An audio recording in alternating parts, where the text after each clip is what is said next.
traz um ranking de quais países são bem mais colocados em questões de previdência, e eu vou trabalhar apenas com 5 deles como parâmetro para o Brasil, olhando aqui sempre em primeiro lugar a Dinamarca, e mostrando que, basicamente, onde nós estamos perdendo o caminho em relação aos demais, está aqui na sustentabilidade, ou seja, a sustentabilidade do nosso regime é que é muito aquém dos regimes mais avançados.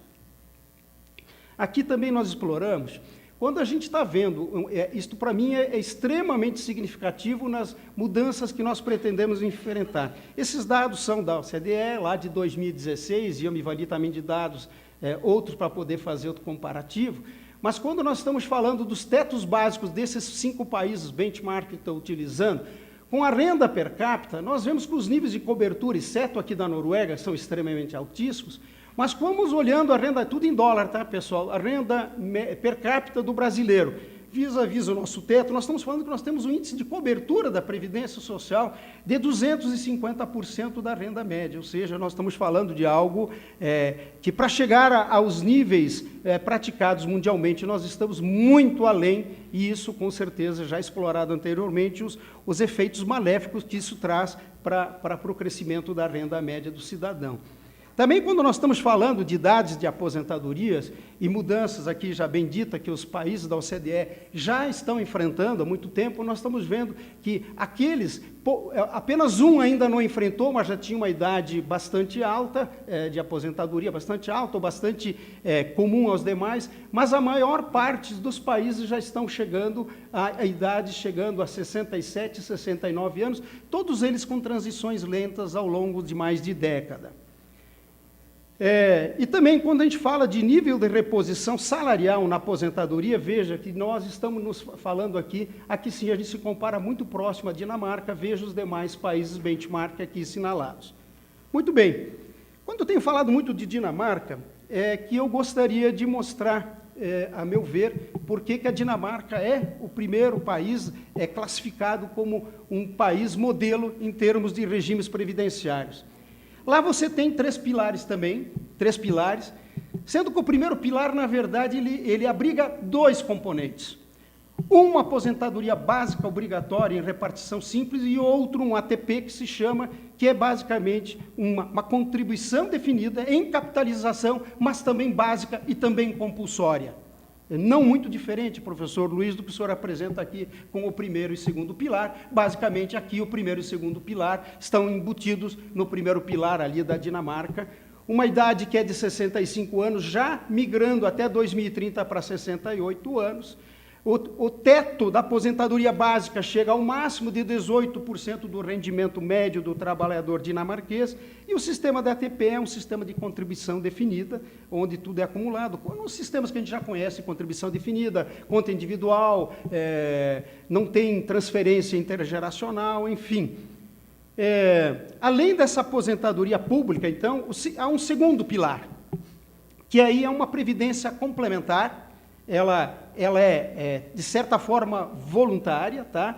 Ela cobre hoje cerca de 90% da força de trabalho, apesar de ser voluntária, mas ela vem de acordos coletivos, e as aposentadorias geralmente são pagas em forma de anuidade vitalícia, que são compradas nas sociedades seguradoras, doutora Daci. Realmente os fundos de pensão lá não enfrentam o problema da longevidade, talvez até irresponsavelmente, frente ao que a gente já vê de linha de sobrevivência que nós temos pela frente.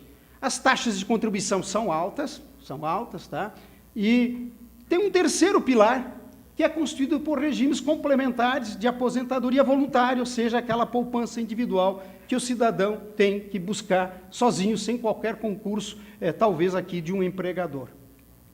Então, simplificando, o regime da Dinamarca, um primeiro pilar com 2 componentes, uma obrigatória, eu diria, em repartição simples, muito parecida, entre aspas, com o que é o nosso INSS hoje.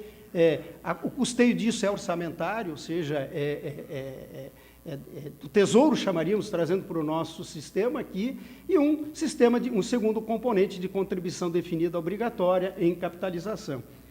Temos um segundo pilar, então, que é voluntário, fruto, basicamente, muito regulado por acordos coletivos, de contribuições definidas em capitalização, e quando a sobrevivência é chamada, ela é contratada das sociedades seguradoras, e um terceiro pilar que é totalmente privado. Então, existem, desse mesmo centro australiano de estudos financeiros, ele recomenda o que um sistema, para melhorar a geração de rendimentos adequados e sustentáveis de aposentadoria, o que os países devem considerar nas mudanças ou quais são as recomendações que são emanadas? Primeiro, aumentar gradualmente a idade média de aposentadoria, secretário Marcelo. Então, não há segredo no mundo. Então, como disse os meus que me antecederam, não há segredo, os caminhos vêm sendo trilhados por outros países. Aumentar o nível de poupança, tanto dentro quanto fora dos fundos de pensão. Aumentar a cobertura das previdências privadas em toda a força de trabalho. Reduzir o acesso aos benefícios pelos membros antes da aposentadoria. É aquela questão do lump sum que o professor Luiz também trouxe aqui.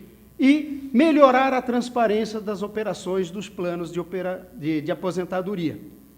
Muito bem, então, correndo rapidamente nessa primeira etapa, para tentar beneficiar um pouquinho agora o detalhamento de qual é a proposta, não difere muito do que já foi falado aqui, mas tem alguns ingredientes. O primeiro componente é que o doutor Adacir chegou aqui e diz o seguinte: nós não podemos romper o direito adquirido. Então, eu também advogo que nós temos que continuar mantendo o sistema atual, porque ele contratou benefícios com uma geração, até o momento de nós criarmos um novo sistema previdenciário. E aí, quando digo novo sistema previdenciário, é básico e complementar. Então, eu vou tentar explicar o contexto dessa ideia. Primeiro, a reforma do sistema atual, ou seja, ela tem que continuar sendo perseguida, visando assegurar que o Estado possa realmente honrar os compromissos que assumiu com as gerações que nele ingressarem, até a criação do novo sistema previdenciário. Agora, o que talvez a gente chame de reformas paramétricas terão que ser implementadas e continuar sendo implementadas, como idade de aposentadoria, tempo de contribuição, a inclusão, buscar a inclusão de todos os trabalhadores. A gente sabe que isso não corre bem assim, eles sejam pontos perseguidos e ajustados ao longo do tempo, na medida que também isso possa ser possível. Manter-se-ia os pilares atuais, ou seja, aquele pilar geral, universal, uniforme, um voluntário, individual, mas tem que ter um olhar bastante urgente, especial para esses ajustes, não só no RGPS, mas também, especialmente, essa questão dos RPPS, que certamente o Estado brasileiro conhece e sabe dos problemas que podemos enfrentar com estados e municípios nessa situação.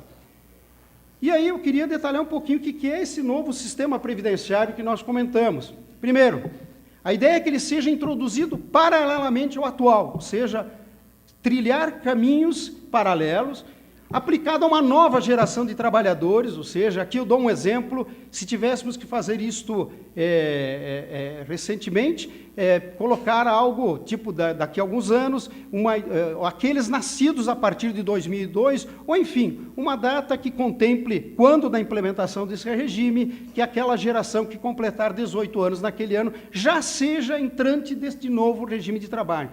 São parâmetros, gente, eu não gostaria que você se prendesse muito a números e valores que eu vou passar daqui para frente, porque são parâmetros que podem ser naturalmente muito mais bem trabalhados, muito mais bem pensados. A proposta ela tem uma espinha dorsal, que é a ideia, os demais parâmetros podem naturalmente ser ajustados.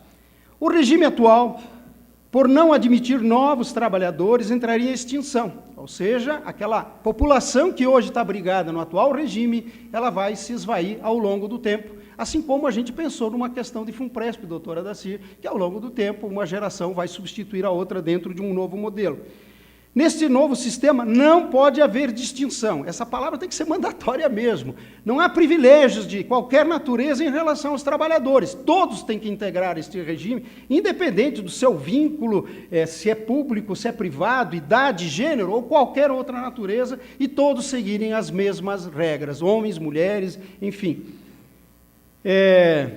Esse regime, eu trago ele já bipartido. Por isso que eu disse que me inspiro muito no que acontece lá na Dinamarca, com dois componentes. Um primeiro componente que também acho que deve ser em repartição, depois eu já detalho como é que eu vejo esse primeiro componente, e um segundo componente, ambos obrigatórios, ambos compulsórios, um em repartição simples, outro em capitalização, E o objetivo é prover uma renda básica e uma complementação desta, quando for o caso. Um segundo pilar, sem muita novidade, uma previdência complementar eletiva, diferente daquela que nós temos hoje, eu já também detalho o que eu penso sobre esse segundo pilar, mas prover voluntariamente uma complementação para aqueles que tiverem renda superior àquela do primeiro pilar, e um terceiro pilar, que é aquela busca individual de quem superar esses dois pilares, ele vai buscar individualmente uma acumulação de longo prazo e também reserva uma pequena diferença de incentivo para quem tiver nesse terceiro pilar. As diretrizes desse novo sistema, basicamente, tanto para o atual sistema, como para o regime que entraria em extinção, haveria uma unificação. Gente, isso aqui talvez doa muito nos ouvidos ou cause talvez um pouquinho de agitação em algumas pessoas, mas eu apregou, e tenho dito isso há muito tempo, que não é mais sentido de termos um regime aberto e um fechado.